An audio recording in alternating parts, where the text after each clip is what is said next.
TV 2020 ekranlarından merhaba sevgili izleyenler. Gündem Özel programında Diyalog Medya Grubu Genel Yayın Yönetmeni Sayın Reşat Akar'la birlikte sizlerleyiz. Geciktik, hızlıca konularımızı size aktarayım. Evet, ilk olarak asgari ücrete ve kamu maaşlarına %50 dolayında artış geleceğine ilişkin açıklamalardan sonra piyasada hemen hemen tüm tüketim malzemelerine zam geldi. Ancak vatandaşlar en fazla et fiyatlarındaki artıştan rahatsızlık duyuyor. 1 kilo kuzu etinin 650, dana etinin ise 550 ile 600 lira arasında satılması nedeniyle et ihtiyacını güneyden karşılayanların sayısında artış gözlemleniyor. Konuyla ilgili bugün Metehan'daki yoğunluğu ve kasaplarla yapılan röportajlarımızı yayınlayacağız. Ayrıca Hayvan Üreticileri Birliği Başkanı Mustafa Naimoğulları ile canlı telefon bağlantısıyla sorularımızı yanıtlayacak. Bir sonraki konumuz, evet, İtalyan Mahkemesi bugün Kıbrıslı Türk avukat Akan Kürşat'ın Güney Kıbrıs'a iadesiyle ilgili başvuruyu görüşüyor. Kürşat'ı bugünkü duruşmada eski Rum milletvekili avukat Rikos Mapuridis savunuyor. Program içerisinde sonuç alınması halinde gelişmeleri sizlerle paylaşacağız. Üçüncü konumuz ülkenin üst kademesi, rüşvet, yolsuzluk ve zenginleşme tartışmaları yaşarken vatandaşların bu konudaki düşüncelerini sizlere yansıtacağız. Görüşüne başvurulan vatandaşların önemli bir kısmı ülkede rüşvet ve yolsuzluğun var olduğuna inanıyor. Bir sonraki konumuz ülkemizde toplu taşımacılığın güvenli olmadığına ilişkin iddiaları kanıtlayıcı bir gelişme yaşandı. Kırılan camı plastikle kapatan okul otobüsünde seyahat ederken yola düşen 15 yaşındaki öğrenci ölümden döndü. Öğrencinin kaburgasında kırıklar olduğu açıklandı. Olayla ilgili video görüntülerini de sizlerle paylaşacağız. Son olarak da ülkemizde kaçak yaşam süren yabancılarla ilgili etkin karar alınamazken polisin artan baskınları sayesinde tutuklananlar oluyor. Müdahale sırasında kaçmaya çalışanlarla polis arasında da kovalamaca yaşanıyor. Yine detaylarını vereceğiz. Evet, buyurun Reşat Bey.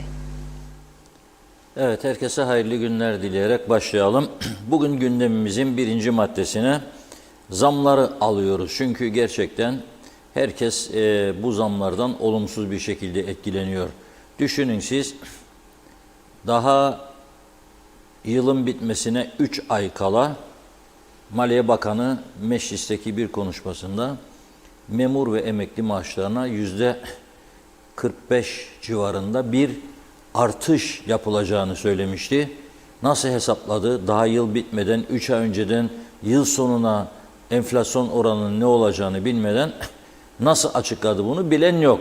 Ama belli ki yani bu geçmişten gelen bütün siyasilerdeki halka hep böyle verme, işte yapacağız, vereceğiz, alacaksınız, bak biz hiç kimsenin yapmadığını yapıyoruz mesajları vererek bir nevi siyasi destek sağlama yöntemi. Yani başka bir ülkede bunu bulmak mümkün değil. Sadece burada Forvertiyarensi'de bunları bulabilse.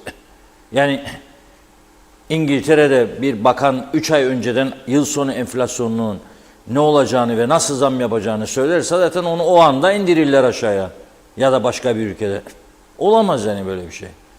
Ama burada oluyor. O laftan sonra zaten bir zam furyası başlamıştı. Şimdi bir de asgari ücrete %50 zam dediler. Döndü bu da hükümet dedi ki ben 50,5 yapacağım kamu görevlilerine ve emeklilere dedi bu ay sonu. Bu lafın ardından iğneden ipliğe her şeye zam geldi. Yani domates sabahleyin 45 lira, akşam 60 lira. Et 400-450 lira oldu 600-650 lira. Peki bu ekonomik düzen sağlıklı mıdır? Bu istikrarlı bir ekonomik yapı mıdır bu? Yoksa hem vatandaşları geçim sıkıntısına sokan ve aklını karıştıran, psikolojik olarak olumsuz yönde etkileyen hem de geçebilenleri güneye teşvik etmek midir? Şimdi size önce ben başlamaz program bu sabah Metehan Kapısı'ndan kısa bir görüntü yayınlamak istiyorum. İzleyelim.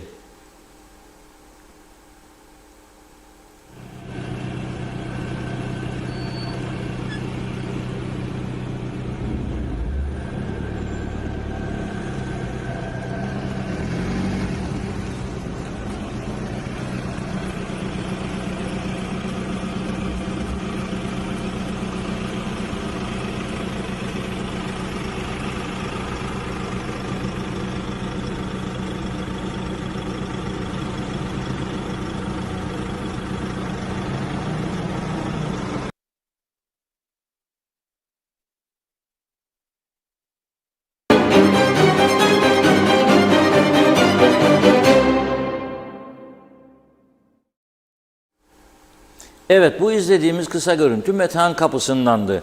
Farkındaysanız yaya yürüyen bir karı koca vardı. Bir kadınla eşi. Dikkat ederseniz. Bizim arkadaş oradan geçerken camını açıyor arabanın. Hava alsın diye. Tabii çünkü çok kuyruk var. Önce bir bakıyor, giden KKTC plakalı araç sayısı Rumların üzerine çıkmış bugün. Normalde Rumlar gelir, akar akıt alır, geri döner. Daha çok Rum arabası görünürdü. Bugün KKTC çok. Bu giden emekli çift ise konuşmalarına tanık oluyor. Diyor ki, madem böyle yaptılar diyor, 600 lira vereceğim, alacağım diyor oradan. Giderim alırım 8 liraya diyor, gavurdan diyor. Yani bizimkiler gavuru öyle kötülemek için şey etmez. Rumlara gavur derler başından beri. Gideceğim alacağım oradan diyor. Ve yürüyerek gidiyorlar. Gördüğünüz gibi çantacık ellerinde. Koyacaklar etini veya kıymasını, gelecekler. Sonra da bizimkiler yerli merli falan filan diyecekler. Üreticiyi koruma moruma. Şimdi bugün bu et fiyatları neden böyledir?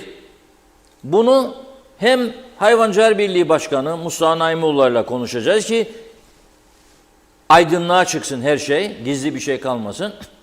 Hem de arkadaşımız Abdullah Suişvez'in bir kasapla gerçekleştirdiği röportajı yayınlayacağız. Ben de inanamadım vallahi. Dedim oradan kestir bir pirzola, bir adet sadece pirzola tartsın ve bize fiyatını söylesin dedim. Yaptı. Birlikte izleyeceğiz. Ben gerçekten şok oldum. Gerçekten. Yani olabilir mi? Bir adet pirzola kesti, attı terazinin üzerine. Ne çıktı sonuç? Şimdi hemen söylemeyeyim. Kasabın ağzından dinleyelim biz önce bunu. Sonra devam edelim. Şunu söyleyeyim size. Halkı güneye et almaya davet ediyorlar. Devlet bu işe el atmazsa bu hayvanın kilosu bir ay sonra 220'yi bulacak, canlı kilosu. Mesela size örneğin bir parça et keseyim göresiniz. Ne kadar tutacak ve alım gücü çok düşük insanlarda. Asgari ücreti yaptın ama bak tek bir dilim et kestim vardır. Bu kadarlık et ister insanlar. Gelen de var yani, çok gelen var.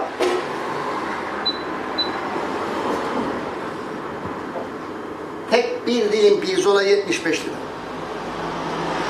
Günah. Tek bir dilim bu et yani 4 kişilik bir aile olduğunu düşün. En az 2 kilo et ister. 2 kilo et bugün 1200 lira bir fark var. Yani bunu nasıl ödeyecek bu insanlar? Nasıl geçinecek? Aylığı ne kadar? Asgari ücreti sen yükselttin ama asgari ücretinden bir aile geçindirmek yani gerçekten bir hayaldir yani. Gerçekten böyle. Baktığımızda 100 liraya geçer üstümüze.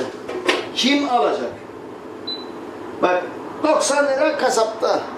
Bazı marketlerde budur fiyat. 120 lira. Kim yiyebilecek? Yani yazık günah değil mi bu halka? Yani asgari ücreti bağlı ettiniz iyi güzel ama döndünüz hemen arkasından her şeyi bağlı ettiniz. Çoban der kasap kazanır, kasap der restoran kazanır. Olan kime olur? Tüketiciye olur. Bunun da sorumlusu bence devlettir. Çünkü devlet bu işe el atması lazım. Bu fiyatları dengelemesi lazım. Marketleri de bir dengelemesi lazım. Çünkü çok yüksek bir şeyleri var. Yani gelirleri vardır. Çok yüksek bir gelirleri vardır ve olmaz yani bu kadar olmaz yani. Bu çok ne bileyim çok kötü bir durum. Yani insanlar et alamayacak. Biz bu yaşta sinek sallayacağız.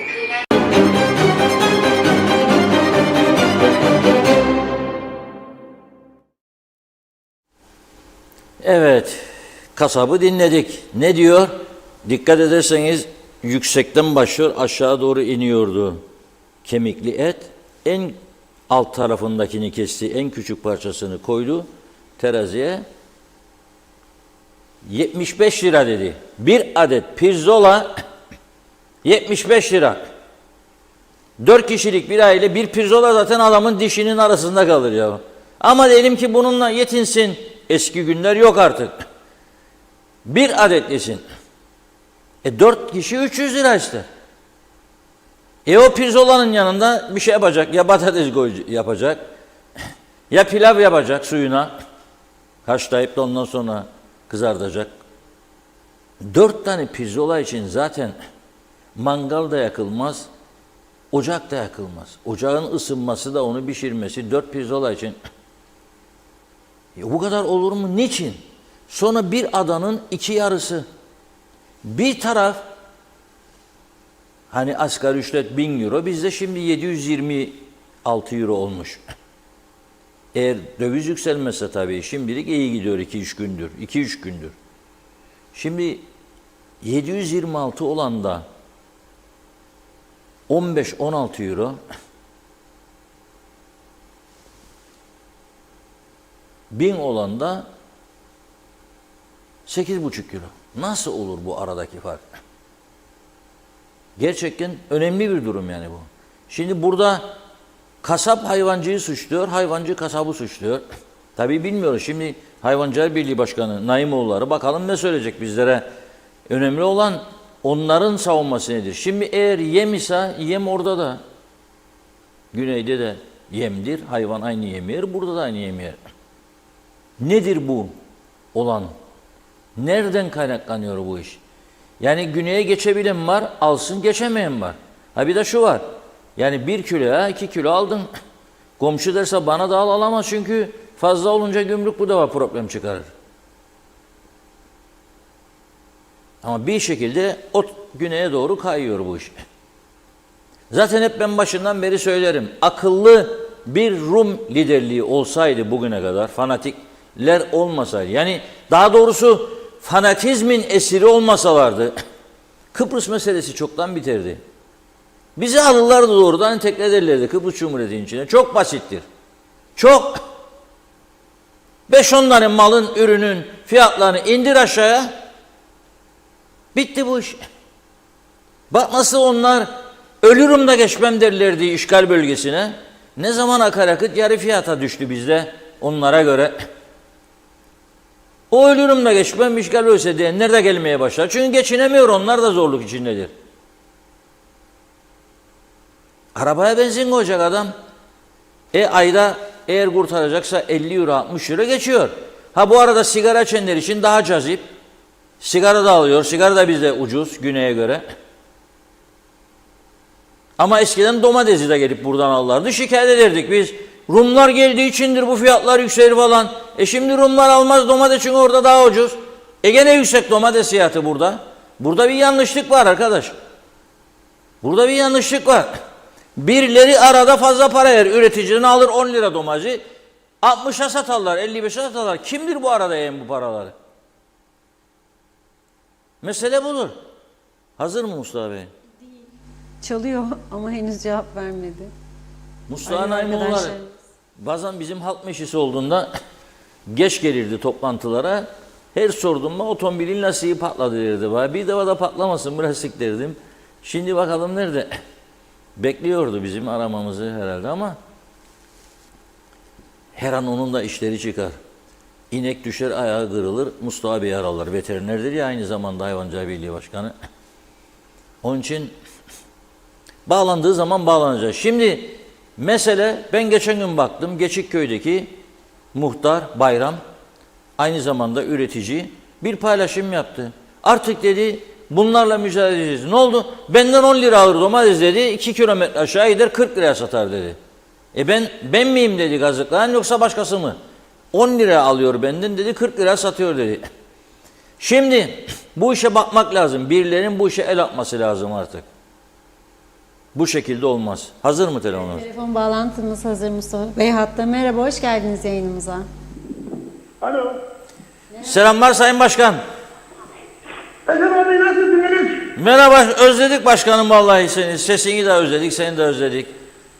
Biz de sizi özledik efendim. Sağ olasın. İyi şükür olsun şükür olsun iyi. Allah iyilik etsin. Şimdi sesle de biraz yankı yapıyor. Arkadaşlar o sesleri artık bir ortalama bulun derecede. Kulaklarımız ediyor, zong zong ediyor. Ha birazcık ayarlayın. Şimdi nedir bu? Memleketin en büyük sorunu oldu et fiyatları.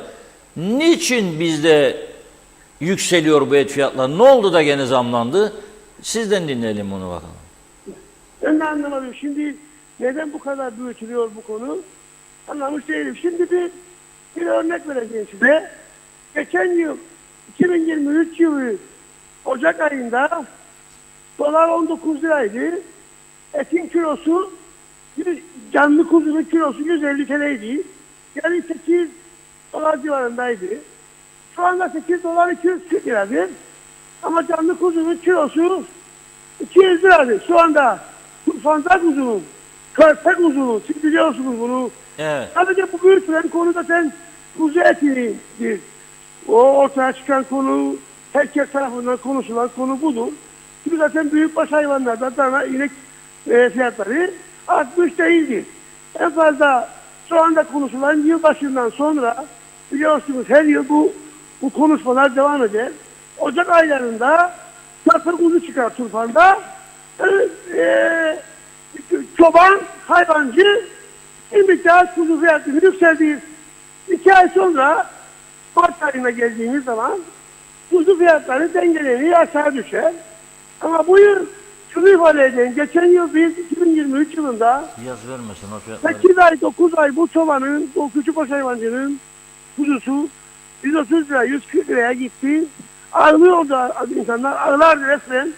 Müşteri bulamazdı. Günün sonunda şimdi biraz yükseldi fiyatlar. Habire hayvancıyı vuruyorlar. Ama burada esas sıkıntı şudur. Bazı marketler açıklama yaptı ve dedi ki et reyonlarını kapattılar. Ben de dedim ki çok güzel yaptılar. Doğrusu da budur. Çünkü zaten bugün ülkedeki pahalılığı yaratan marketleriydi. Ve insanları kışkırtan marketleriydi. Halkı sömüren marketleriydi. Günün sonunda biz artık et satmıyoruz dediler ama ne yazık ki et reyonlarını gene açtılar. Bugün kasapta satılan et, beni biraz önce birkaç tane kasap aradı. Başkan dedi, kaça satmamız gerekir kuzuyu? Ben dedim 470 liraya. 200 liraya satıyorum canlı kuzu. Ve takdir ediyorum kendilerini. Bana dediler ki biz bugünden itibaren senin dediğin fiyata 470 liraya dedi satacağız kuzuyu. Şimdi bir bakıyorsunuz markete, Esad abi 600 lira, 650 lira. Şimdi bu çobanın ne suçu var? Bu köylünün, bu hayvancının ne suçu var? Söyleyin bana. Şimdi, Bu ülke nasıl bir ülkedir ya? dur bir dakika. Nasıl bir ülkedir? Şimdi bak 200 lira canlı değil mi kuzu şimdi? Evet. Peki bu canlı kuzu 2 lira canlı olduğunda bunun temizi kaça mal olur sizce olması lazım bir kasaba? Satması gereken fiyat 460-470 liradır. Ben bunu açıkladım. Kasapların da çoğu aradı beni ve dedi ki biz bu fiyata satacağız. Yani 2.2 veya 2.3 en fazla. Yani nedir burada? 200, 200, 400, 460, 2.3. Şimdi 460 ama bak şimdi bizim arkadaşımız bugün bir kasaba gitti. Fiyat listesi önümde. Orada kuzu eti diyor 500 ve 530 diyor. Dana diyor kıyma 500, biftek olursa diyor 600. Yani o 460'ı tutmaz gene 500. 500 ve 530. İşte bu nedir biliyor musunuz? Bu serbest piyasa koşullarında isteyen istediği fiyata satmayı şey yapar. Kimse sormaz adama. Arkadaş sen niye bu fiyata veriyorsun diye bir şey sormaz. Neden? Adam diyor ki ben istediğim fiyata veririm. Ne devlet ne biri karışabilir bana kimse karışamaz der. Doğrusu bu değil ama doğrusu halkın yanında olmaktır. Üreticinin yanında olmaktır. Şimdi aslında şunu da ifade edeyim. Yani 170 liraydı kuzu, %20 bile zam gelmedi. %15-16 zam geldi. 200 lira oldu kuzu. Şimdi çalışanın maaşına %52 zam geldi. Asgari ücrete %50 zam geldi. Şimdi her şeye iğnelenip de dükkan zamla bir marketlerde ne halisa ne zaman da canlı kuzuya 20-30 lira zam geldi. Bütün memleket ayağa kalktı. Böyle bir şey olabilir mi ya? Şimdi bak mesela kasap da diyor haklı olarak tabii diyor ki benim elektriğim var arkadaş diyor gene zam geldi 6,5. Benim dükkan kiram var diyor sterling yükselir Dükkan kirası da yükselir. Benim işçim var diyor. Mesela bir tane işçisi varsa öderdim diyor 15.000. Şimdi ödeyeceğim 24.000. Yani onları hesaplar. Fakat benim anlayamadığım mesele neden Rum tarafı, bak neden Rum tarafı 8,5 euro kaç para eder ya? 8,5 euro 9 euro olsa 30'dan koysam 270 yani 280 en fazla satabiliyor da biz niçin satamıyoruz? Odur mesele. Abi burada bir istikrar var. Tabii ki orada da biraz fiyatlar yükseldi. Şimdi benim aldığım Dana eti 8,5. Pazar günü gittim baktım. Abi o ithal kuzudur. O yerli kuzu öyle fiyata satılmaz. Yok İthal dana kuzu. eti diyorum. Dana eti 8,5. Dana eti abi, Yerli kuzu da 9,80. 10 euro. 10 euro. O da etti 300 kuzu lira. 320 lira. Nasıl olur bende Ama 500? abi şimdi abi istikrar var. Markete giden aynı fiyat. Kasaba giden aynı fiyat. Oradaki istikrar burada yok. Markette fiyat çok yüksek. Kasapta 450, markette 600 lira. Yani kasapta 500. Sizin dediğiniz gibi markette 650 lira. Bunlar denetlenmesi lazım. Bu üretim şaka. Abi biz niçin o fiyata satamıyoruz? Güneyde Avrupa Birliği destekleri var. Güneyde dana eti tercih edilen bir et değil. Yani sıralamaya bakıldığı zaman 4. 5. sıradadır. Bizim ülkemizde dana eti ve kuzu eti tüketilir. Orada daha fazla domuz eti. Bunun yanında oğlak eti gibi etler tüketilir. Şimdi buna bakıldığı zaman orada satabilir misiniz siz? Her biriniz başka fiyat. Fahiş fiyata insanlara veremezsiniz. Ya o anında kapatılır, anında ceza yazılır. Bizim ülkemizde ne ceza var, ne kapatılma var, sorgulama var. Bunu da halkın da sorgulaması gerekir. Şimdi burada hayvancı mıdır suçlu anlayamadım ben. Hayvancının ne suçu var burada Eşen abi? Kimdir suçlu olan? Odur mesele. Abi burada suçlu olan devlettir. Devlet, Tarım Bakanlığı, Ekonomi Bakanlığı, efendime söyleyeyim Sanayi Dairesi, Ticaret Dairesi, Ticaret Devlet kardeşim. Nasıl oluyor da bu hayvanın fiyatı buysa bu fiyata veriyorsunuz da fahiş kar elde ediyorsunuz? Gereken vergi oraya gereken vergi sunacak, gereken tedbir alınacak, gereken ceza uygulanacak. Sen bunları yapmıyorsan şimdi bu hayvancı ne yapsın söyle bana? Ne yapsın hayvancı? Hayvancı üretmekten korkuyor hayvancı. Biz üretimde tutmak için hayvancıyı canımızı yiyoruz. Ama bir yandan da herkes hayvancıyı suçluyor. Yani burada ülke denetimsiz bir ülkedir. Yarın göreceksiniz asgari ücret arttı diye dükkan, marketlerde bütün etleri, bütün canlı hayvanları artıracak. Bütün canlı hayvan fiyatlarını artıracak. Görecek bütün gıdayı artıracak. Her şeyi artıracak. Şimdi mesela bunlar denetlecek olan hayvancılar birliği veya köydeki hayvancı değildi. Yem fiyatları yükseldi. Bak sen saydın demeyecek. Kasabın elektriği yükseldi dedin. Efendim adam işçisi yükseldi. Bizim ağırlarda 2 tane 3 tane işçi çalışır.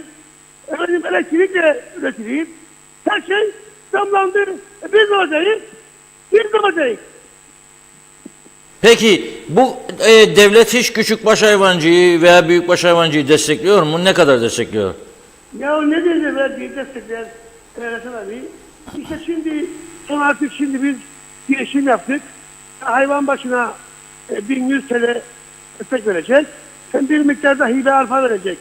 Gene kuraktır diye. Bir yandan da bir kuraklık da var. Ülke gene kurak. Mesela hayvancılığın merkezi kurak. Gelin göresiniz daha ben şimdi Erdemli köyündeyim. Yeşilot bile daha bitmiş değildir. Yani buraların ciddi anlamda sıkıntılı. Ne yapacağız mesela bir yandan kabaot yok. Bir yandan yem fiyatları yükseldi. Maliyetleri yükseldi. Öte yandan da şimdi herkes maaşını yüksek alsın diye uğraşır.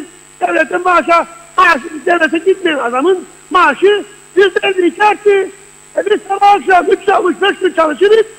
Kuzuya 20 lira artış koyduk. Bütün memleket ayağa kalktı. Ne bayağı bu çoban aç mı kalksın ya? Aç mı kalksın bu insanlar, köydeki insanlar? Söyleyin bana. Peki bir şey soracağım. Şimdi siz hayvancıların elinde eğer güneye bu insanlar başladı güneye gösterdim ben biraz önce Metehan'dan geçenler arabalar çoğaldı KKTC plakalı. Yayan geçenler de var. Alır bir okka alır 1 kilo kıyma gelir, alır 1 kilo et gelir. Şimdi artarsa geçişler ne olacak? Sizin elinizde ne kadar hayvan var mesela? Nasıl bu ne tür sonuç çıkacak bundan? Mesela bu halk bugün geçmedi önemli. Bu halk dün de geçmedi. Bu halk birkaç gün önce de geçmedi. Her gün geçiyor zaten bu halk. Güneyden de bu yana geliyorlar. Marketten Rum dolu alışveriş yapıyorlar. Bu yandaki kuzeydeki marketlerden alışveriş yapıyorlar. Bu nerede uygunsa fiyat halk bu yanına gider. Günün sonunda bizim elimizde bugüne kadar ne hayvan kaldı ne kuzu kaldı. Oteller sağ olsun, efendim restoranlar sağ olsun. Herkes çekiyor buradan. Bilinçli insanlar yine burada alıyorlar. Mesele şudur. Mesela tabii ki güneyle kuzeyin dengesini sağlayabilmektir ette. Evet. Güneyle kuzeyin dengesini sağlayabilmek kolay mıdır? Oradaki maliyette istikrar var. Yem fiyatında istikrar var. Avrupa Birliği'nin destekleri var. İnanılmaz destekleri var. Devletin destekleri var. Bizde öyle bir şey yok. Bu kadar sıkıntıya rağmen biz bu üretimi yapıyoruz. Ama şunu söylüyorum bakın. Bu kuzu fiyatı Turfan'dadır şimdi. Ocak ayında, Şubat ayında bu fiyat var. Mart ayında göreceksiniz ki siz 200 liraya kuzu kimse almayacak. 180 liraya düşecek gene kuzu fiyatı. Yani bu şimdi taze kuzu çıktığı için güneyde de gidin güneye bakın. Taze kuzunun fiyatı 5,5 kilo, eski kuzunun fiyatı 4,5 kilo canlı kuzunun. Orada da durum aynı gibi. Ama tabii ki orada bizden daha ucuzdur bazı etler çünkü neden? Markete gidip bakıyorsunuz 9,5 kilo, kasaba gidip bakıyorsunuz 9,5 kilo. Bizim kasaba gidip bakan 470-480 TL, markete giden bakan 600 lira. Esas sıkıntı buradadır. Evet, anladım. Yani bugün güneyle aranızda 50 lira, 30 lira, 20 lira, 40 lira fark olduğunda kimse gidip güneyle almaz. Ama güneyle aranızda açmayacaksınız. Açılırsa sıkıntı olur.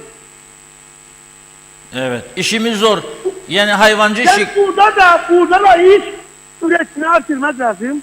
Üretimi desteklemek lazım. Üretim arttığı sürece mal ucuzlar. Üretim azaldığı sürece mal pahalı olur. Çünkü herkes tercih eder. Sonra yılbaşından çıktık. Yılbaşında Reşat abi ciddi anlamda hayvan kesimleri oldu. Çok kuzu tüketimi oldu. Yılbaşından çıkınca şimdi biraz kuzular şimdi daha çok şimdi doğduğu için 2 aylık 3 aylıktır kuzular. Onun için biraz da fazla aşırı bir kuzu yoktu. Ve yükleniyorlar kuzu fiyatına. Şimdi kuzuya almak için biraz da ondan oldu. 5-10 gün sonra bu fiyatlar yerine oturur gene. Biz bunları yaşıyoruz. Bak büyük başta kaç gündür kasabalar arıyorum bakın. Kaç gündür kasabalar arıyorum. İnek var, dana var, düve var, tosun var diye. Gelen yok. Gelen yok. Biz bunları yaşıyoruz. Kasaba arıyorum, elim dolu. Kasaba arıyorum, elim dolu. Ben Allah elim dolu. Yani fiyatları düşürmek için bunu yapan. Yani şimdi baktığın zaman da bu dönem olan şeylerdir, yaşanan şeylerdir. Bunu 5-10 gün sonra bu şeyler yerine oturur Reşat abi. 5-10 gün sonra düşer. Tabii siz şeye karşısınız değil mi? Bak şimdi Kırameşte muhtarı yanındadır, Erdemli muhtarı. Bak selamı var size. Çok selam ediyor size Erdemli muhtarının. Aleykümselam. Diyor ki herkes diyor sobanın karşısında şimdi oturur. Naimoğlu'yla muhtar da mandırada ineğe serum verir. İneğe bakar. Hasta ineğe bakar. Soğuğun içinde. Evet, mecbur tabii hayvan. Ve daha bir saat daha inekleri sağacak bu soğukta. Muhtar adamlarıyla beraber günah ki bu hayvanca bu soğuğun içinde. Vay mesela değil. Evet, kolay değil tabii, zor bir meslektir, ben bunu anlıyorum ama fiyatlar da tabii canını yakıyor insanların. Et Ben yiyemez. halkına düşünüyorum. Kolay değil. Et yiyemez oldu Yani insanlar. asgari ücret yükselse bile 24 bin liraya 1 kilo eti alamaz insanlar 600-700 liraya. Onun da çaresini devlet düşünecek. Hükümet düşünecek ve gereken denetimleri yapacak. Evet. Peki çok teşekkür ediyoruz Sayın Aymoğulları. Kolay gelsin, iyi akşamlar dilerim. Sağ olun. Muhtara da selamlar, çok sağ olun. Selamlar Recep Bey. Selamlar muhtarım, sağ olun. Kolay gelsin. Bay bay. Evet, yani tüketici haklı olarak şikayetçi, pahalı. Hayvancı diyor ki bak diyor soğukta, bu soğukta diyor hayvanları diyor yedireceksin, bakacaksın, hastaysa veteriner getireceksin, serumunu vereceksin, ilacını vereceksin, sütünü sağacaksın falan. Zor meslektir, ben de biliyorum ama bunu bulmak lazım. Yıllardır bu iş çözülemedi bu ülkede. Adanın bir tarafı başka, bir tarafı başka. Yani orada asgari ücret daha yüksek. Orada ev kiraları buradan çok daha yüksek. Nasıl oluyor bu adamlar? Birçok ürünü bizden daha ucuz veriyorlar. Yani onu anlamak zor. Ha bizim marketlerden gelir alırlardı dalga dalga, o eskiydi. Şimdi o eski kalabalığın olduğunu söylemiyor kimse. Gelir domates de alırdı buradan. Domates şimdi biz oradan almaya başladık. Ya da salatalık. Ne nasıl burada 60 lira, orada 60 sent. Yani üçte bir fiyat. Yani buna bakmak lazım. Piyasayı korumak için bakmak lazım. Ha, liberal ekonomilerde denetleme olmaz. İnsanlar kendi fiyat kendini bulur. Bulmuyor bu ülkede. Bu ülkede bir zihniyet vardır. Duyduk arı anda asgari ücret yükseldiğini veya memura zam, hemen başlarlar zamlara, artışlara. Kontrolsüz gidiyor bu iş. O yüzden. Bir de karikatür vardır. Cemal Tunceli Bey'in bugün çizdiği ve yayınladığı sosyal medyada karikatürü var bu hayvan fiyatlarıyla ilgili. Bakınız ne güzel yapmış. Hayvanları koymuş sandığın etrafına. Yani seçimliktir birçok şey demek istiyor bu ülkede. Bilmem siz katılır mısınız? Evet Funda Hanım, Evet, başlayalım. hızlıca başlayalım. Mesajlarımıza çok yoğun, biraz da geciktik. Ama aktarabildiğim kadarını hemen paylaşalım. Evet, Osman Rakibet, Hanife Dursun, Şerife Turgay Derya iyi yayınlar diliyor. Özlem Ayşe Gedikoğlu da, Turgay Sedat Gil'de doğru kanal doğru program demiş. Mehmet Uluçaylı, Çetin Esençay da saygılarımla, Cihan Taşçı da iyi yayınlar diledi. Erdal Yarkın, Fikret Gönlübol, Mesut Baba Yiğit de iyi yayınlar, harikasınız diyor. Sertel Dere Seven, Londra'dan iyi yayınlar, ailece sizleri izliyoruz.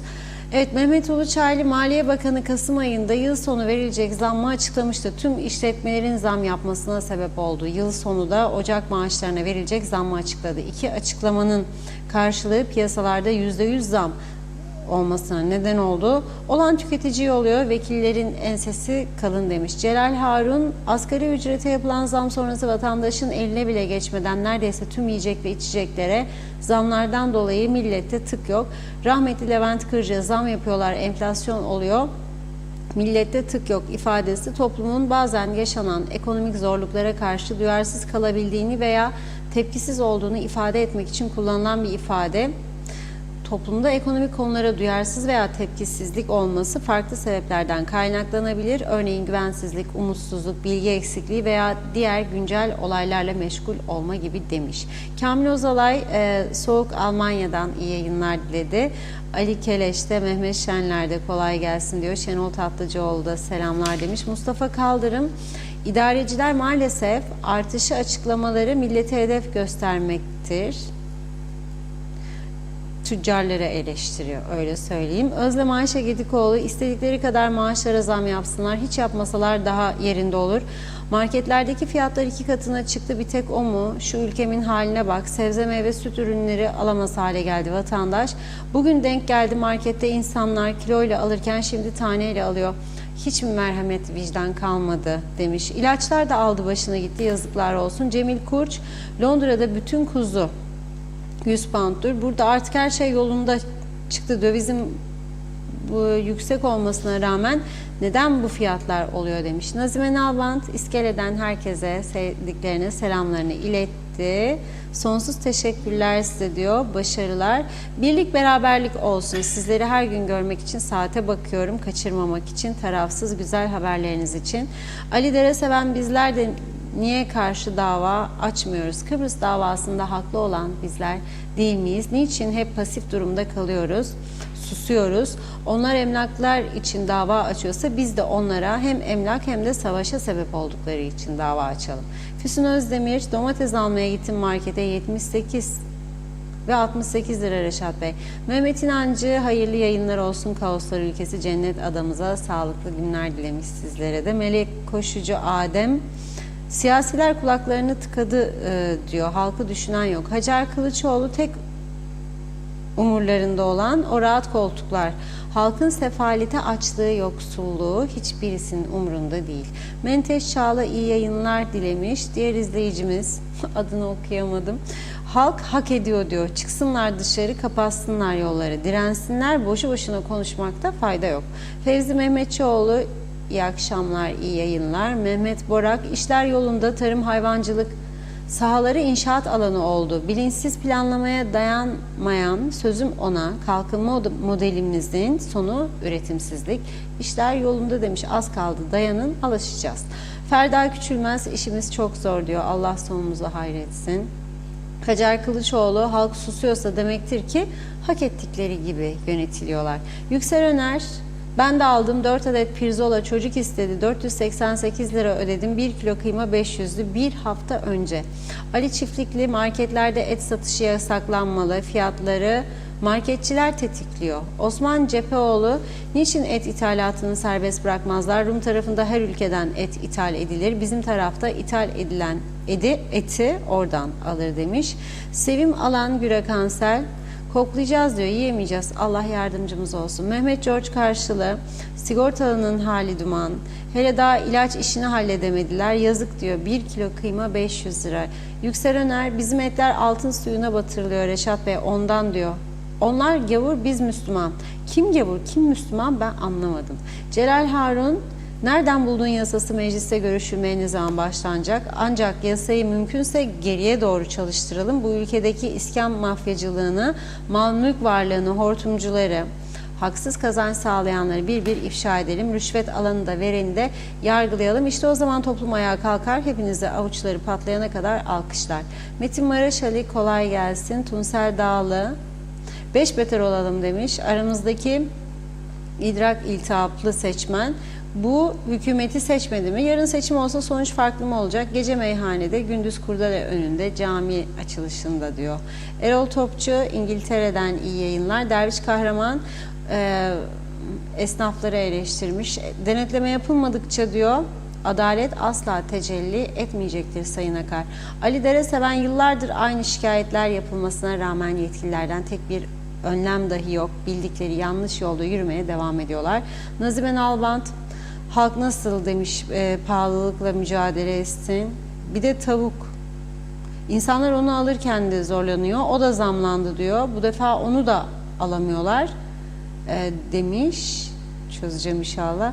Evet, pahalılıkları eleştirdi Nazime Hanım. Salih Muğlalı, memleketin en büyük sorunu kısa yoldan nasıl zengin olurum sevdasındandır. Nikos Bülent Antonio, benim takıldığım bir konu var, yardım ederseniz iyi olur. Bu tarafa geçen araçların %99'u en pahalı arabalar tutarlar. Ben 60 senedir çalışıyorum diyor. İçimi hiçbir şeyim yok demiş. Japonla idare ederim. Acaba bu işin sırrı nedir? Bilirseniz söyleyin lütfen. Belki ölmeden ben de alırım bir tane demiş. Beraber gezeriz. Bu arabaları tutanların umurunda mı diyor et kaç paradır? Sorsan ekmeğin fiyatını ne kadar onu da bilmezler. Abdi Çetinkayalı, komşuda kaç paradır demiş et. Birkaç mesaj okuyup ara verelim. Yenal Öztürk, serbest piyasada isteyen isteyene nazikçe istediği fiyatı koyabilir diyor. Nuri Mehmet, kuyruk yağı bile 300 lira. Olacak şey mi bu demiş. Eskiden kasaplar ekstra olarak kuyruk yağını kendi verirdi. Nereden nereye geldik? Özdeş Riyli, her gün çatır çatır ölen insanlar var, konuşun diyor. Feridun Tahsin, kuzu satan kasap azdır. Genelde oğlak etini kuzu diye satarlar. Güngör Köy, bu ülkede bakan olmayan bir ekonomi bakanlığı vardır. Geçtiğimiz yaz nereden? Tarladan 10 liraya aldığım domates markette 35-45'ti. Tarla sahibine sordum, tüccarı domatesi siz mi topluyorsunuz, tüccar mı? Aldığım yanıt kendilerinin topladığı yönünde oldu. Hesapladım, domatesi eken üretici 10 liraya satarken ilacı, gübresi, tohumu hepsi içinde diyor. Aracıysa bu işten, üreticiden daha fazla para kazanıyor. Reşat Bey, işte ülkemizin gerçeği bu dedi. İsmet Sencer, harikasınız demiş. Müesser Yersel, Unuçok'u da okuyalım. Cuma günü güneyden dana kıymayı 8.25 euroya aldım. Yani kilosu 280 liraya geldi dedi. Çok var ama devam edeceğiz yine mesajlarımıza. Buyurun Reşat Bey. Evet, buyuralım. Bu arada Roma'dan haber bekliyoruz. Onun için bakıyorum. Henüz bir haber yok. Akan Kürşat'la ilgili gelişmeleri bekliyoruz. Şimdi o konuya geleceğim. Evet, Akan Kürşat konusu önemli. O konuyu konuşacağız ve bu arada yayınımız devam ederken umut ederim mahkeme sonuçlansın tabii. Ama önce bunu tamamlayalım. İngiltere'den teşekkür ederim çok oradaki izleyicilerimiz. Sizin için gidip çektim marketten bugün diye bir not düşerek gönderdi bana. Bakın orada bir kuzu but görünüyor. 1 kilo 940 gram görünüyor üzeri. 7 isterlim. Yani 40 ile çarpacağım isterliğini. 38 kusurdur. 280 lira yapar. İngiltere burası yani. Avrupa'nın en pahalı ülkelerinden biridir İngiltere. Ama burada diyor gönderen izleyicimiz devlet var diyor. Yani ayrıca orada ithalat var serbest. Yani mesela güneyde de niye et fiyatları çok yükselemiyor bana göre? Bunu bizim tarafta doğru dürüst tartışmak istemiyorlar ama gerçeği ben söylemek isterim. Bana göre ithalat serbesttir güneyde. O yüzden onun da çok etkisi var. Adamlar Avustralya'dan, Yeni Zelanda'dan günlük et getiriyorlar ya. Donmamış. Özel kasaların içerisinde, köpüklü kasaların günlük et getiriyorlar. 4 gün, 5 gün son kullanma tarihi var üstüne dondurucuya koymadığın takdirde yani. Avustralya, Yeni Zelanda, Hollanda, İngiltere, Fransa. Tabii çok pahalı etler de var. Mesela çok pahalı Fransız isteğikleri var. Ama Avustralya eti var. 13 euro, 12 euro, 10 euro. Böyle olunca 13 euro Avustralya eti, yerli et mecburen 8,5'ta falan tutuyor ki yerli hayvancı satabilsin etini diye. Bu arada diyorum ki tüp gaz meselesi var. Dün 10 lira inecek demişlerdi. Şimdi bir bayan gazeteci arkadaşımız var Ada TV'de. O paylaştı biraz önce gördüm. Dedi 10 lira dediniz dedi. Ben dedi gaz bulmak için dedi 100 liralık benzin harcadım da bulamadım da dedi. Nerede bu gaz da alalım. 10 lira indirimden vazgeçtim diyor. 100 lira benzin harcadım diyor. Gez yok. Nerede bu gaz? Bu da bir insanlara psikolojik. Dün okumuştum Girne Belediye Başkanı. Biliyorum diyor. Var adamın içeride diyor stokta gazı satmıyor diyor. Satmadığı için belki de 10 lira düşürdü hükümet. Al elinde kalsın öyleyse dedi ama vatandaş işi bulamıyor. Buna çözüm bulmak lazım. Hiç kaldım ya. Şimdi Gazze'yi bırakalım savaşlar. Gördüm. Allah göstermesin öyle bir durum bizlere bir daha. 74 öncesinde yaşadı burada insanlar. Ama bakın su yok. Ekmek yok. Su yok. Deniz suyuyla çamaşır yıkıyorlar insanlar. Kovan içine deniz suyu dolduruyorlar. Yıkıyorlar.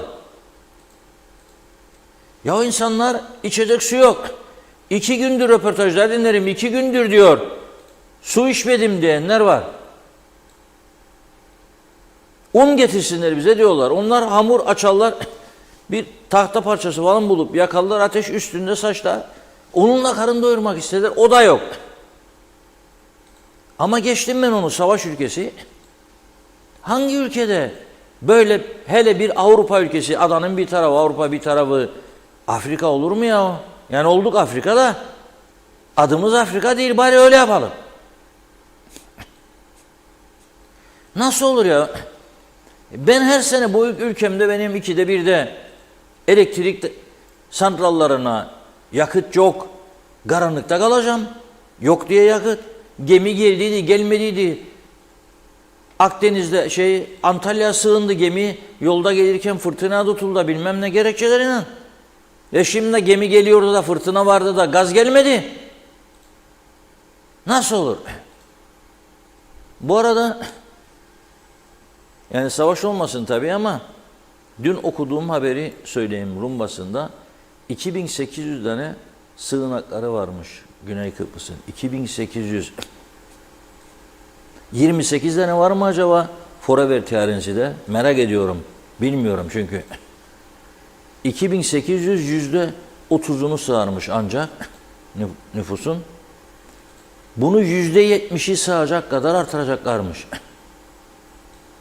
Yani 2 katından daha fazla sığınak yapacaklar. Rum İçişleri Bakanı açıkladı. Bunu ben uydurmuyorum yani. Bizde kaç tane sığınak var bilmiyorum. Bunu da antiparantez söyleyeyim. Bir mesaj daha vereyim. Sakın ola ölmeyin. Ölmeyi düşünmesin kimse. Ölmek de bağlandı. Yani hala ya usandım hayatımdan gideyim alan ya ağrılarım var çok geldim 100 yaşına 90 yaşına yok demeyin bunu. Sabredin biraz daha çünkü şimdi aldığım bir habere göre mezarlıkların fiyatlarında da artış olmuş. Tek basamak mezarlık fiyatı 24.000'den 30.000. Çift basamak mezarlık fiyatı 29.000'den 38.000. Bahçeli isterseniz anneciğim babacığım çok severdim falan bilen 34.000'den 45.000. Tek basamak yan yatarsaymış 34.000'den 43.000. Müthiş. Tabii çok şükür %50 olmadı ha. Yani 24'ten 30 %50 olmaz. Bir de %50 olsaydı maaşlar gibi veya asgariye geldiği gibi işimiz daha kötü olurdu. Şimdi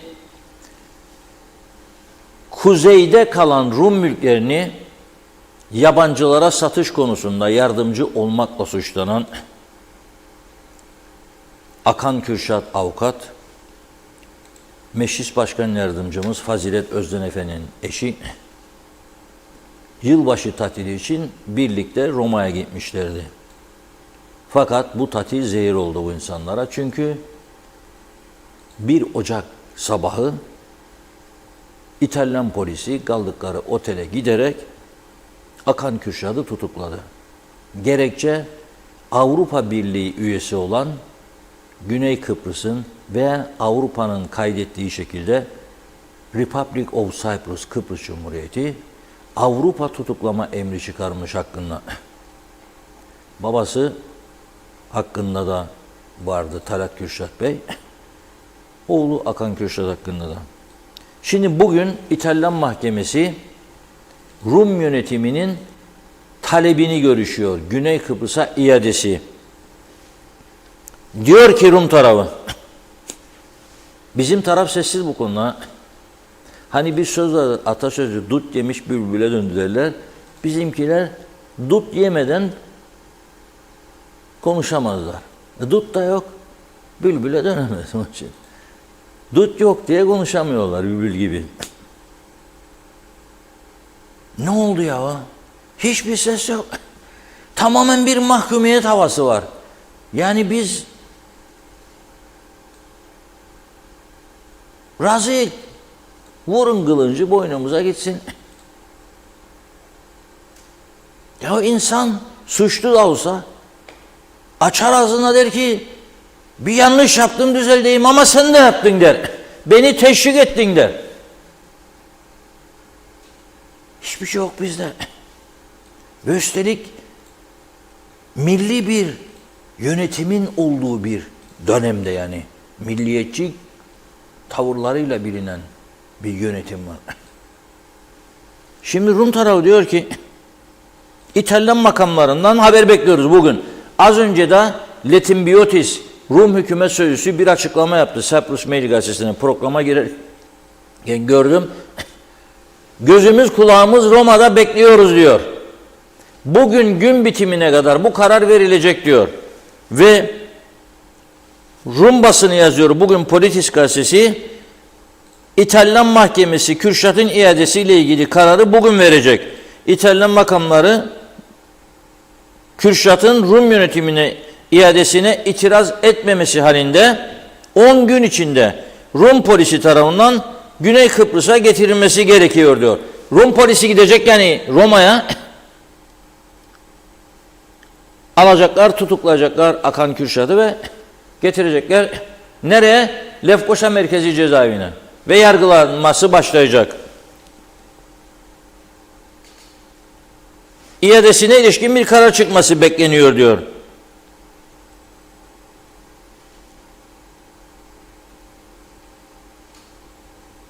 Eğer diyor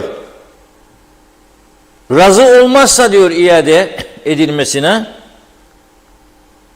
İtalya'da tutulacak diyor. Ve Roma'daki mahkemede yargılanacak. Avukat Talat Kürşat'ı bugünkü duruşmada Rum Disi Partisi'nin eski milletvekillerinden avukat Rikkos Mahpuridis temsil edecek diyor. Yani avukat olarak bir Kıbrıs Rum'u buldular orada. Şimdi Rum Merkezi Cezaevine gönderilmesi halinde ortaya çıkabilecek riskleri herhalde avukatı ve ailesi düşünmüştür. Çünkü 2 yıl önce bir Kıbrıslı Türk öldürüldü o cezaevinde. Uyuşturucu suçu vardı, ağır suç işlemişti, o ayrı bir mesele. Ama yani idam kararı yoktu. Ağır hapis cezası vardı. Ama orada işkence çekilerek öldürüldükten sonra Rum polisinin oluşturduğu soruşturma komitesinin başkanı dedi ki, gardiyanlar eğer görevini yapsaydı aramızda olacaktı bu adam dedi. 34 yaşındaki bir gencimizi öldürdüler. Yapmadılar dedi. Rum Başsavcısının yardımcısı da açıklama yaptı. Onlar da dedi cezaevinin içinde de dışında da can güvenliği yoktur dedi. Şimdi can güvenliği olmayan bir yere, üstelik bir Kıbrıslı Türk çok sayıda Rum mahkumun olduğu bir yere ve üstelik onların mallarının yağmalanmasına aracılık etmekle suçlanan bir adamı rahat ettirecekler mi orada? Ne diyor Forever Tearensi bu konuda? Nedir savunması? Nedir önerisi? Hiçbir şey yok şu ana kadar. Onlar her gün konuşur. Her gün bir açıklama yaparlar. Kamuoyunu aydınlarlar. Hiçbir şey yok bizde. Şimdi ben dikkat ediyorum. Bakınız. 2009-2010 yıllarında Larnaka'da bir festival düzenlendi. Adı KİSA. Bu örgütün güneydeki örgüttür. Türkçe değildir Hakkı diye. KİSA diye bir ismi var. Irkçılığa karşı mücadele örgütü. Bunlar Larnaka'da bir festival düzenlediler. Rainbow Festivali. Ve Kıbrıslı Türk ve Rum sanatçılar ortak konser versin, ırkçılığa karşı mesajlar verilsin diye organizasyon yaptılar. Oraya bir Kıbrıslı Türk müzisyen gitti, genç. Aldı gitarını gitti. Sahneye çıktığında şarkı söylesin. Elam militanları sahil boyunca yürüyerek konser alanına kadar ulaştı. Rum polisi de yanlarında yürüyor. Ve konser alanına geldiklerinde Rum polisinin gözleri önünde sahneyi yıktılar, yerle bir ettiler. Oradaki bütün o organizasyonu yapanlar koşarak kaçmaya başladı bizim genç müzisyen de. Bizim genç müzisyen elinde gitarı arabasına girerken kıstırdılar kendisini arabanın yanında. Sopalarından ezdiler, elediler. Bıçak çekip 4-5 yerinden bıçakladılar. Gelen geçenler de bir süre kimse almadı. Sonunda biri aldı onu hastaneye götürdü. Bir hafta Larnaka Hastanesi'nde yattı. Ölümden döndü. Dönemin Cumhurbaşkanı ise bir numaralı barışçı bildiğimiz AGEL lideri Dimitris Christofias'tı. Başsağlığı dilemedi. Yapılanları kınamadı çünkü o da korkuyordu canından. Ona da sen kınadın ha, sen Durkoslardan yasın ha. Korktular. Bizim taraf hiçbir şey yapmadı. O cinayeti işleyenleri, o saldırıyı düzenleyenlerin yargılanmadığını, ceza almadığını bilerek hiçbir şey yapmadılar.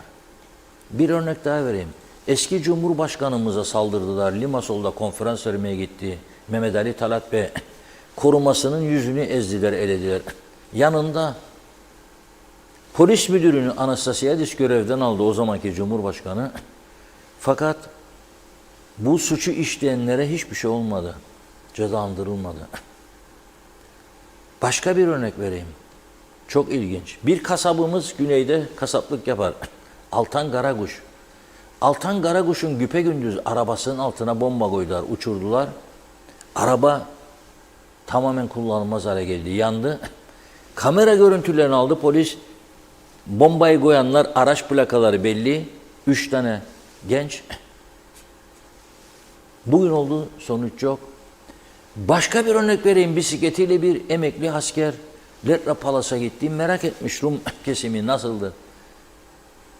Bisikleti sürerek geçti, durmadı pasaport kontrolünün olduğu yerde. Peşine düştüler. Vurdular, devirdiler, yerlerde süründürdüler kendisini. Bazı Rum gazeteleri gınadı bu durumu. Çok ayıp dedi. İşkence, vahşet. Bizim taraftan bir kelimelik tepki koymadılar. Bir kelime. Daha ne örnek vereyim.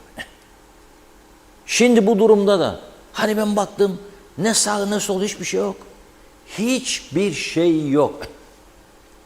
Şimdi bir insana nasıl değer verirsiniz? Eşinizdir, arkadaşınızdır, erkek veya kadın fark etmez. Güven verirse size, seviyorsa sizi, siz de onu seversiniz. Güven veriyorsa, seviyorsa sizi, her türlü sorunda yanındasınız. Ama güven vermiyor, sevmiyorsa sizi ne yaparsınız? Değmez uğraşayım bununla dersiniz, değil mi? Peki forever TRNC'yi nasıl seveceğim ben bir vatandaş olarak? Söyleyin lütfen. Hayır, herkes düşünsün bunu. Yani benim gencim bıçaklanır, sesin çıkmaz.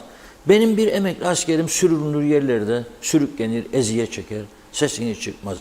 Benim bir kasabımın arabası uçurulur. Kabul etmediler kendisini görüşsünler Altan'la. Bir yığın olay yaşadık. Hiçbir şey yok. Ama mesela bakarım, ben adamların mücadele anlayışına, mücadele ruhuna hayranım vallahi. 1996 yılında 2 tane sınır eylemlerinde 2 Rum öldürüldü. İshak ve Solomon. Aradan kaç sene geçti ya? 28 sene. Her sene eylem düzenlenir. Bütün güneydeki köyler Baf, Leymos'un Larnaka motosikletlerle 150-200 motosikletli gezer, gelir Lefkoşa'da Metehan, Lokmacı, Letra Palas'ta sonlandırırlar eylemlerini. Canlı tutarlar. Bakın ben çözümden ve barıştan yana bir insan. Keşke özür dileseler yaptıklarından dolayı 63-74 ve iki taraf uzlaşsa, keşke anlasa. Ama şu anda orada bir ırkçı hareket var. Ve o ırkçı harekete karşılık zarar görüyen insanlarımız var. Bunun düzelebilmesi için senin ona mesaj vermen lazım. Avrupa Birliği, Birleşmiş Milletler nezdinde. Yok ki silah açıkta vur, yok.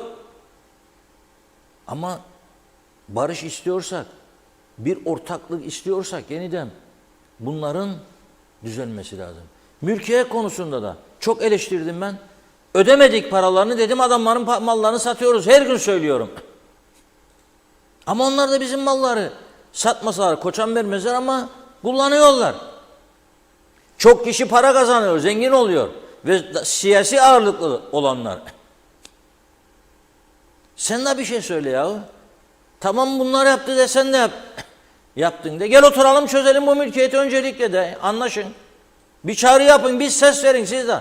O da yok, bu da yok. İki eşit hemen başka bir şey yok. Bununla yol kat edemezsin.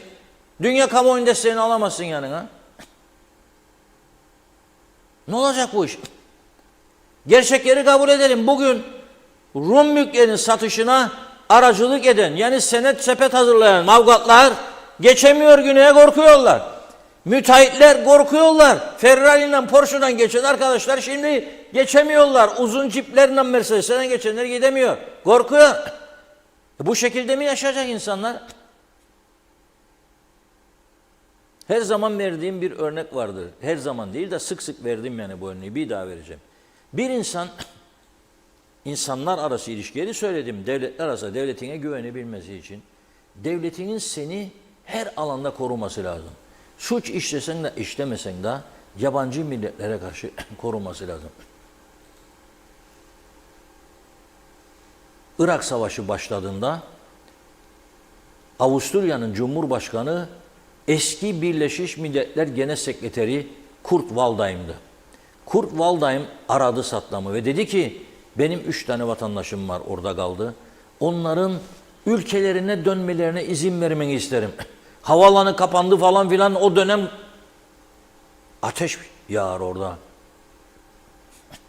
Aldı izni ve bindi Avusturya Hava Yolları uçağının içine Cumhurbaşkanı. Gitti Bağdat'a, 3 tane vatandaşını aldı koydu uçağa ve onlarla beraber Avusturya'ya döndü. Böyle bir devlete güvenir misiniz, güvenmez misiniz? Ne işin vardı Bağdat'ta? Gitmeyeydin. Bizim kasaba öyle der. Gitme be. Ne işin var Rumlarda? İş bulamadı gitti. Sen iş vermedin.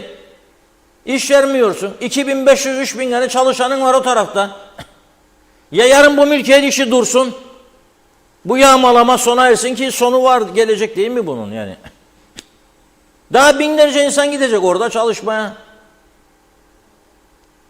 Sen ne yapıyorsun? Onu söyle bana. Bana nasıl güven veriyorsun vatandaş olarak? 5 tane 6 tane örnek sıraladım ama daha çok sıralayabilirim. Yoktur böyle bir şey. Gitmeydi, yapmayaydı. Kim dedi gitsin o genç gitar çalsın Larnaka'da? O. Kim dedi size güneye geçesiniz makam sahibi olmadan da pasaport alasınız? Böyle mi yönetilir ya ülke? Anlaşılır bir durum değil. Şimdi bekliyoruz. Sonuç gelince, gelirse programın sonuna kadar sonuç sizlere aktarmaya çalışacağız. Mesaj arasını verelim yoksa devam edeyim mi? Aldım Olur hızımı Reşat çünkü. Bey. Evet, biraz okuyayım mesaj. Peki, Çok buyurun. eksik kalanlar vardı Buyurun. ilk kısımdan da. Evet, İnci Teksoy ben hiç anlamadım demiş. Ne söyledi Naimoğlu? Raup Erçelik. Raup, evet. Ne yapacak herkes bu pahalılıkla diyor. Allah yardımcısı olsun herkesin. Kaan Adalı Mustafa Naimoğlu'nu eleştirmiş, öyle söyleyeyim. Meral Kavas kolay gelsin sizlere. Kasaplar niye beyaz önlük giymez? Salih Mullalı bu açgözlü vicdansızların önüne geçebilmek için üreticiden halka direkt aracı olmadan ulaşmanın kolaylaştırılması gerekir demek istiyor. Kemal Osman Ceyhanlı, bugün Lefkoşa-Girne yolu aydınlatma sistemleri tamiri yapılıyordu. Hadi inşallah tamir olur. Bu işe el atanlara teşekkürler. Ulus Gülay Caba Caba, Başbakan köy köy gezip 2024 yılının açılım yılı olacağını söylüyor ama daha insanlar maaş artışı almadan maaşlar eridi. Orta sınıf yok oldu. Sadece zengin ve fakir kaldı. Allah hepimizin yardımcısı olsun. Bu kötü günleri atlatalım. Bugün sucuyu aradım. 10 lira suya zam geldi dedi. Sözün bittiği yere doğru gidiyoruz yazmış. Ayfer Akın Mustafa Naimoğulları'nı eleştiriyor o da. İnanmıyorum demiş. Hakan Varnavas Panter, lütfen 45 yıldır her hükümet edenler ve dernek başkanlığı yapanlar istifa etsinler yeter. Halil Yılmaz, her kesime %50 zam, marketler etiketi değişti. Üretici kardeşlerim ne yapsın? Başkan doğru söyler. Tema Yavaş Londra'dan selamlar. İngiltere'de etin kilosu 6.50 poundmuş. Metin Maraşali, şimdiye kadar çıkan fiyatları geri düştüğünü gören var mı? Mart'ta dövizin ne olacağını bilen var mı diyor. Ayşe Tümsoy, doğum günümü kutladığınız için teşekkürler Diyalog Gazetesi dedi. Sağlıklı mutlu nice yıllarınız olsun. Fatma Gör, İyi yayınlar diliyor. Hakan Üçok, Rum tarafında günlük çalışma. Günlük 100 euro, 80 euro. Nasıl değerlendiriyorsunuz? Zeliha Adaman, Zeynep Toros iyi yayınlar dedi. Zeynep Hanım demiş ki tüp ucuzladı ama tüp yok. Nazime Nalbant, başka ülkelerden ucuz alırlar. Onun için ucuz satarlar Reşat Bey. Bizim Kıbrıs'ta bunlar yoktur. Onun için her şey çok pahalıdır diyor. Bakalım artık kimse et yemeyecek. Ağzınıza yüreğinize sağlık. Halkın her zaman sesisiniz. Necdet Mavi Gözlü, doktorlardan kurulu olan hükümetten ancak bu kadar memleketi idare edilir. Daha fazlasını kimse beklemesin. Kubilay Mert Tuna, durmadan halkın sırtına kırbaç konuşamadım.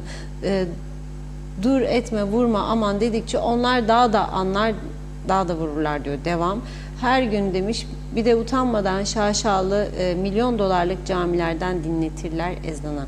Demre Coşkun, Asgari Ücretliler Derneği kurmayı düşünüyorum. Buradan asgari ücretlilere çağrı yapmak istiyorum. Tüm üyeler ve yönetim asgari ücretliden oluşmalıdır. Türkan Gül Kemal, soğuk İngiltere'den iyi günler dilemiş. Kıbrıs'ta olan pahalılık İngiltere'de yok maalesef denetleme şart oldu. Salih Mullalı bahçeyi çapaladım diyor. Artık her şeyi kendim yetiştireceğim. Kümes de yaptım. Tavuk yumurta da halloldu. Fikret Gönlübol. Yarın seçim olsa yine aynı kişiler seçilir. Halk biraz da kendini sorgulamalı. Londra'dan selamlar. Mustafa Deniz Gezen.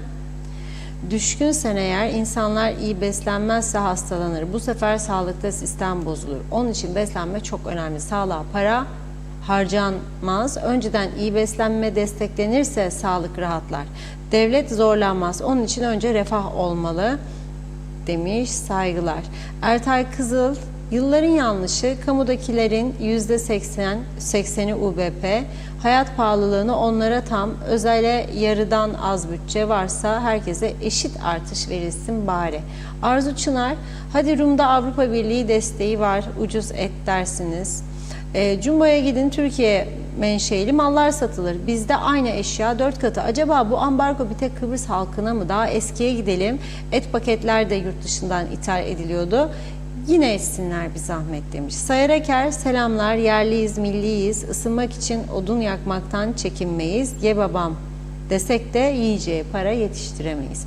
Lütfi Toruntay, demiş ki ben bugün güneye gittim markette, salatalık 49 centmiş kilosu.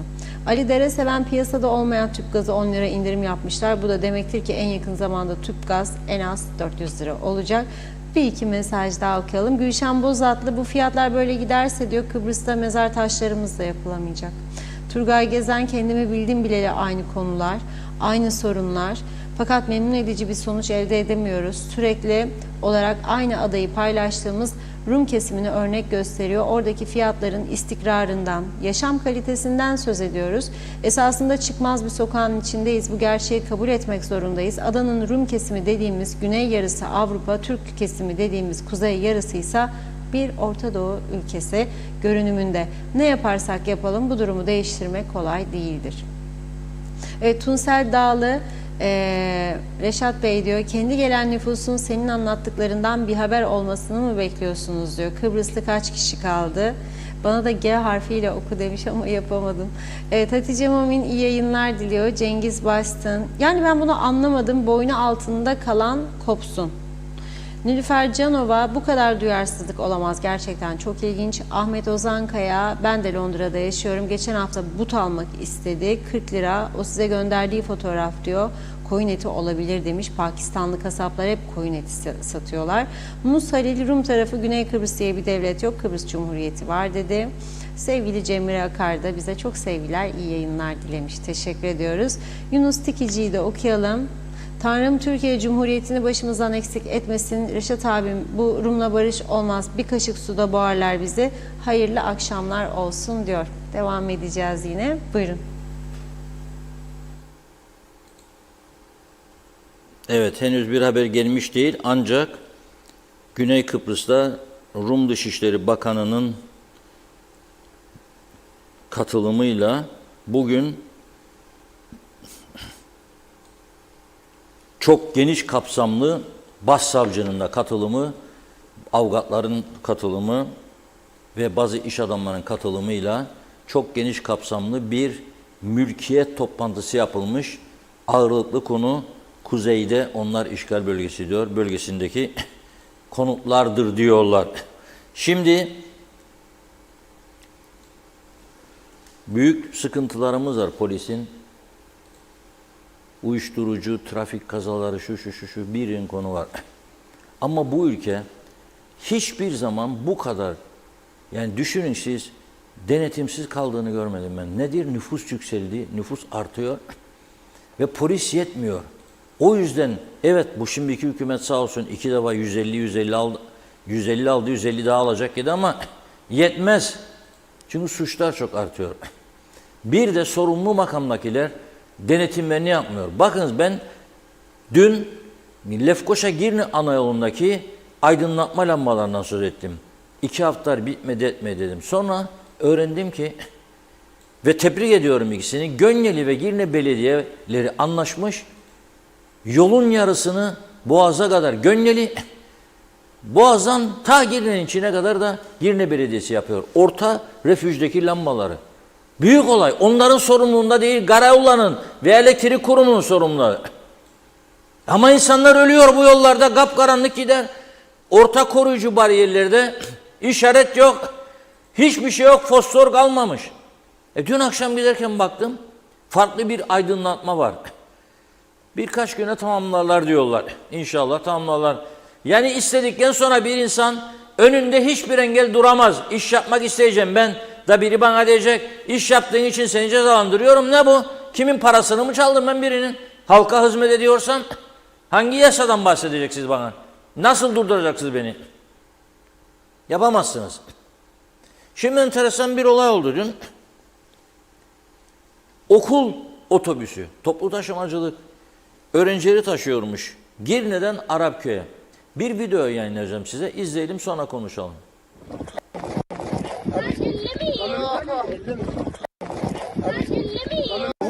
Nasıl bir şey lan?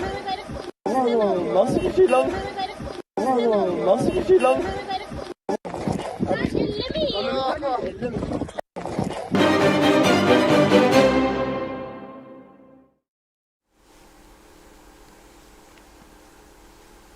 Yerde yatan genç diyeyim, çocuk diyeyim, 15 yaşında çünkü. 18 yaşın altı çocuk derler. Mehmet Ali Gültekinoğlu. Şimdi Girne'de okuyor, otobüs aldı onları, yolcu okul otobüsü. Arapköy'e götürüyor. Ani bir frene basınca şoför, bu Mehmet Ali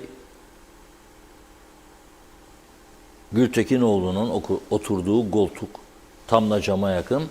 Mercam kırılmış geçmişte, bir plastik koymuşlar oraya. Fren yapınca şoför plastik yola devriliyor. Orada oturan çocuk da yola devriliyor. Gördüğünüz gibi yolun içinde yatıyor. Yani ölümle yüzleşiyor 15 yaşındaki çocuk orada. Ve şoför hemen şirketi arıyor. Ambulansı değil ha. Ambulansı, otobüsün içindeki çocuklar, cep telefonları var Allah'a şükür şimdi çocukların. Arıyor ve ambulans çağırıyorlar oraya. Gidiyor, sonucunda omurgasında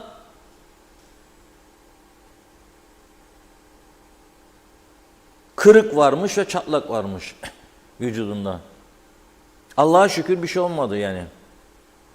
Öyle biriydi de. Ailesi perişan. Bu nasıl bir sorumluluk ya? Bu iyi olmayan, kontrolden geçmeyen otobüslere nasıl verilir bu taşımacılık izni? Kim bakar bu işlere? Kimdir sorumlusu? Olacak şey değil. Gerçekten büyük bir olay. Neden polis diyorum devamlı güçlendirilmelidir? Çünkü trafik suçları attı, patladı ama diğer suçlar da patladı. 3 tane Nijeryalı Ortaköy, Göçmenbiköy bölgesinde gidiyor bir eve, basıyorlar evi. Evin içindeki bir başka Nijeryalıyı süpürge sapıyla, içki şişeleriyle ağır şekilde yaraladıktan sonra elindeki cep telefonu alıyorlar. O cep telefonu üzerinden kendi banka hesaplarına 120.000 Türk lirası aktarıyorlar. Böyle bir olay yaşadı mı ya bu Kıbrıs bugüne kadar? Eski Büyükelçiyi Dere Kambay, Allah iyiliğini versin, uyarmadı mı o dönem burada yöneticilik yapanları, bakanları, bakmayanları hepsini uyardı. Bunların dedi hiç aklınızın ucundan geçiremeyeceğiniz suç çeşitleri var. 2 yıl Nairobi'de görev yapan bir büyükelçi uyardı. Dinlemediler. Getirdiler, yerleştirdiler. Bu kadar olayın içinde nasıl? Şimdi bu 3 kişiyi yakalasın diye polis 30 kişi koşturdu peşinden. Şimdi bunların bir tanesi 5 tane polise bedel. 6 tane. Bak son 2 günü okuyorum size. 2 tanesi bu gördüğünüz 2 kilo uyuşturucuyla yakalandı. Sorguluyor şimdi kendilerini dün mahkemede. Dün sorguluyor. Diyor ki Ne için geldiniz bu ülkeye? Ne yapıyorsunuz? Öğrenci diye geldik diyorlar ama hiç okula gitmedik. Okul nerede bilmiyoruz diyorlar. Niçin geldiniz?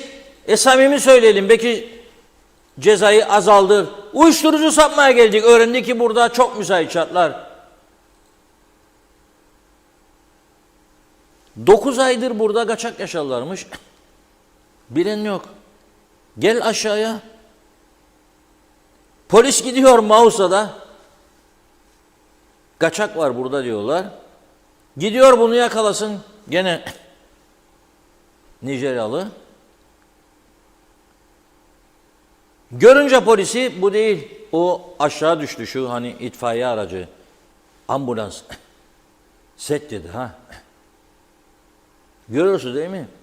4. kattan apartman boşluğundan aşağı atıyor kendini. Polise kalacak diye. Yazık, ona da yazık. Ona da yazık. Koymayın, gönderin. Ona da yazık. Ayıp denen bir şey var ya. Özel bir fon ayırmak lazım, bütçe yaratmak lazım ve sürekli deport yapmak lazım. Bir tane başka Nijeryalı Ubong yakalıyor polis kendisini, tek kişi. Polisle birlikte en alt sayfa, en altında, gazetenin en altında. Soran olmadı diye bir başlık var. En altta gazetenin. 1171 gündür tam kaçak yaşarmış KKTC'de. Soruyor polis kendisine, nasıl başardın bunu diyor. Nasıl? Sen ikametsiz yaşamaman lazım. İkamet olmazsa olmaz. Bana biri sormadı ki demiş polise. Nerede soracak? Nerede soracak sana? Nerede soracak? Soracak bir durum yok. Nerede soracak? Polis yolda görürse, yürürken tesadüfen durduruyor, soruyor ikamet izin var mı diyor. Yok deyince atıyor arabaya, götürüyor karakola. Sonra çıkarıyor mahkemeye. Mahkeme diyor ki 15 gün, 20 gün, 25 gün, 30 gün cezaevine tutuklu yargılanacak. Mahkeme ondan sonra buna ceza verecek. Hapis yatacak ve bu süre zarfında benim gardiyanlarım ona hizmet edecek. 3 öğün yemeğini verecek. Masraflarını devlet ödeyecek. Tabii vergi ödeyen vatandaşların sırtına kalacak bu iş. Bu içinden çıkılacak bir durum değildir. Bunu sonlandırmaları lazım. Derhal, çok hızlı bir şekilde. Gerekirse yasa gücünde kararname çıkarıp polise yetki vermelidirler. Arama yapsın. Yoğun olarak yaşadıkları yerleri herkes biliyor. Ama polis de tabii bu kadroyla bu sorunların içinden çıkabilir mi bilmiyorum. Zor bir süreçteyiz gerçekten. Bakalım bundan sonrası nasıl olacak? Ya daha dün mahkeme bir de karar aldı, onu da söyleyeyim burada. Kaçak işçi çalıştıranlar bunu lütfen iyi dinlesinler. Dün artık mahkeme de sertleşmeye başladı. Kaçak çalışan Nijeryalıları, Pakistanlıları tutuklayıp götürdüklerinde mahkeme dedi ki nerede çalışırsınız siz? Ve emir verdi polise. Dedi ki bu kadar kısa bir süre içinde sorgulayacaksınız ve onları da getireceksiniz karşıma dedi çalıştıranları. Kaçak çalıştıranları. Yani biz bu devletin bütün ağır yükünü polisin yargının üstüne yükledik. Dikkat edin. Bütün ağır yükünü polisin yargının üstüne yükledik. İçişleri Bakanlığı var. Eğitim Bakanlığı var bu olaylardan sorumlu. Belediyeler var, zabıtalar var. Nerededir bunlar? Ya belediyeler kendi kentinde yaşayanları kontrol etme diye bir sorumluluğu yok mudur? 2+1 evde, dairede 30 kişi yaşarsa belediyenin bunu denetleme ve durdurma yetkisi yok mudur? Yoktur demesin bana kimse. Vardır. Çünkü Sağlıksız koşullarda yaşıyor deyip mühürleyebilir orasını. Neden yapmıyorlar? Çünkü biraz evvel o Cemal Tunceli'nin karikatürüne aklım gidiyor. Koyunlar nasıl sandığın etrafında seçimliktir. Her şey seçimliktir bu ülkede. Her şey seçimliktir. Ya ben yaparsam da falan filan da ev sahibi Kıbrıs'ı bana oy vermez yarın. Ben kaptıracağım bunu falan partiye. Ya buna? Yok. Yapmazlar. Onun için yapmazlar. Her şey seçimlik. Fakat fark etmedikleri bir gerçek var. Bu ülke artık kritik bir kavşaktadır. Kriz eşiğinde. Bakın çıkar bir belediye başkanı, otelde işte derim bilmem ne yaparım falan der. Ben her gün geçerim bu kadar çukurların içine, gün badak düşer lastik. Parçalansa gitti 6.500-7.000 lira. Çukuru kapat ya bana önce. Yollarımı düzelt bana önce, sağına girenleri. Elektrik lambalarını düzelt bana. Kaldırım yap insanlara. Temizle pislikleri, çöpleri bana önce. Görevin budur, ana görevin budur. Ana görev dışında ne varsa hepsini yapıyorlar. Ana görevdir eksik kalan. Koyunların sandık etrafında toplanması çok güzel bir karikatür oldu. Yılın karikatürü olmasını diliyorum. Tam Forever tiyarinsiyi anladan bir karikatür. Evet. Son mesajlarımızı alalım Funda Hanım. Varsa tabii. Evet, hızlıca Yoksa da tamamlayalım. yoktur, varsa vardır. Var. Damla Aldemir yazmış ama ben Mehmet Ali Gültekin, düşen öğrencinin babasıyım diyor. Omurgasında bir kırık, bir de çatlak var. Gerekli işlemlerin yapılmasını istiyorum lütfen demiş. Çok çok geçmiş olsun. Sayar Aker, gündem özel izleyicileri fethetti diyor. Bir de alt yazılı Rumca olsa izleyiciler üçe katlanacak. Karagöz Nesim Ali, Reşat abi iç işlerinde bakanlık hep yandaşlarının işlerini yapıyor. Bize de ayrımcılık yaparlar diyor. Artık ben bu hükümetin yönetmesini istemiyorum demiş. Celal Bozdemir iyi yayınlar diledi. Mehmet Kasapoğlu gözümüz aydın, en nihayet 50 yıl var uluslararası hukuktan uzak, ganimetin üzerinde yaşayan, Türkçe konuşan Kıbrıslılar uluslararası hukukta buluşuyor. O gün Zeybekoğlu Türk pahalılıktan korkmaz demiş. Ayrıca borç yiğidin kamçısıdır diyor. Halil Yürüker, ben emekli maaşı 19.000 lira alırım. Kalp, şeker, tansiyon hastasıyım.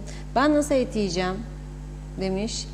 4 nüfusla Yesin amcaoğlu Mustafa Naimoğlu Kasaplar Birliği diyor. Çok kızmış. Ali Dereseven, Reşat Bey, bizler ABD olmadığımız için karşı dava açamıyoruz. Bu büyük haksızlık değil mi? İnsan Hakları Mahkemesi bu şekilde tek taraflı olarak nasıl karar verecek? Emir Çayan, kolay gelsin, gemisini kurtaran kaptandır, neme lazım diyor. Evet, Ayşe Güner Mertcan, ülkemizdeki okul otobüslerinin bir kısmı maalesef tekerlekli tabut gibidirler demiş. Güzin Atik, resmi hanım Ulaştırma Bakanı iken Salamis yolundaki ışıklar tamir edilmeye başlanmıştı. Görevden alındı, tamirat yarım kaldı. Bir bakanın başlattığı bir işi bakan değişince o devam ettirmiyor. Onun için hiçbir şey tamamlanmıyor. Mehmet İnancı, herkese sağlıklı geceler demiş. Yarın buluşmak ümidiyle. Hasan Nihat Erduran, Forever TRN'si hakkımızdır, heyhat yazdı. Bakıyorum şöyle atlamayayım. Hidayet Ali Sarı, iyi akşamlar, çok güzel bir paylaşım. Hep doğruları söylüyorsunuz fakat anlayan kim demiş. Yazıklar olsun. Bakıyorum. Tamamladık mesajlarımızı. Çok çok teşekkür ettik. Buyurun. Evet, yine Arapköy'den. Arapköy'de devamlı bir takım sıkıntılar yaşanıyor. Bilmiyorum, bu köy bakmak lazım, biraz insanlarla ilgilenmek lazım. Diyor ki ben diyor 3 çocuk annesiyim, Arapköy'de yaşıyorum. 11 yıl önce trafik kazası geçirdi eşim diyor. Ölüm yok diyor. Karşı taraftakinin kolu kırıldı diyor. 11 yıl geçtikten sonra dava açıldı diyor. 11 yıl geçtikten sonra 2 aydır hapistedir eşim diyor. 23 bin lirada para cezası kesildi halde 1 sene hapis yatacak diyor. 3 evladımla yapayalnız kaldım, kiradayım diyor. Evet, inşallah devlet baba sesimizi duyar da yardımcı olur. Çünkü yani Ben bıraktım insanları başının çaresine baksın 3 çocuğundan zordur tabii. Evet, bugünü bu kadar noktalıyoruz. Bir iş adamımız bağlanmak istediği programa önemli söyleyecekleri var diyor. Ama geç kaldık bugün. Süremizi de aştık hatta biraz. Yarın inşallah maşallah yeniden birlikte olacağız. Akan Kürşat davasının sonucunu takip ediyor olacağız. Bu akşam mutlaka çıkacak. 1 saat farkımız var İtalya ile, biliyorsunuz, Avrupa ile. O sürede geç bakmış olabilirler davaya, geç çıkabilir karar. Ama sonuç ne olursa olsun yarın burada bu konuyu sizlerle birlikte ele alma şansımız olacak. Evet, bugünlük bu kadar diyoruz. Evet, çok çok teşekkür ediyoruz. Tamamlıyoruz sevgili izleyenler. Yeniden görüşünceye dek hoşça kalın. İyi akşamlar.